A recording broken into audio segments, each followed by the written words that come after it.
Hello YouTube, this is just a quick video to piece together my thoughts or my initial thoughts about Apple's new MacBook range that was introduced yesterday, the 14th of October 2008. They're a one-piece case design,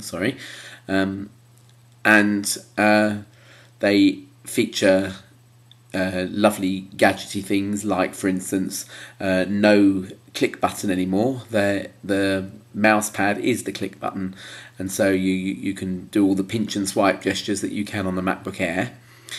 Plus, you can also, on the trackpad, press down and it counts as a click. So I'm sure that's pretty marvellous technology. I haven't actually seen one yet. Surprise, surprise. But you know, there we go. They're only a day old. My biggest gripe with it is the price, because although they've got all this newfangled stuff in there, including all the new graphics cards, which are courtesy of Nvidia now, they're just too expensive. There's an old technology MacBook on sale now for £719. That looks to me to be the old £699 one that's just had a £20 price increase on it. The cheapest of the new design ones is £949. Well, sorry Apple, I think that is just shooting yourself in the foot. I think, especially in this time of credit crunch and economic recession, really, you'd have done yourself a favour by introducing a brand new, from the ground up, cheap laptop that would get PC users into the world of Mac and then tempt them with, with the more exciting stuff. In the video for the MacBooks, this chap says, "Oh, isn't it wonderful that we're, introducing all this new technology into consumer models?" But you haven't said, well, the base one is £200 more expensive, or £250 more expensive than previously. So I'm not really particularly happy about that. Apart from the graphics card inside and the new snazzy casing and everything, the actual technology, the processors are similar speeds to the last one. 2 gig of memory appears to be standard. You're not getting acres of hard disk space, 160 and 250 gigabytes of hard disk space. It's not acres. And also, the difference between that and the MacBook Pros now, the top of the range MacBook could almost be a bottom of the range MacBook Pro, because there's only £250 difference in price, and it's you get an extra 2 inches of screen, but that just seems to be the only difference there. The spec seems to be more or less the same.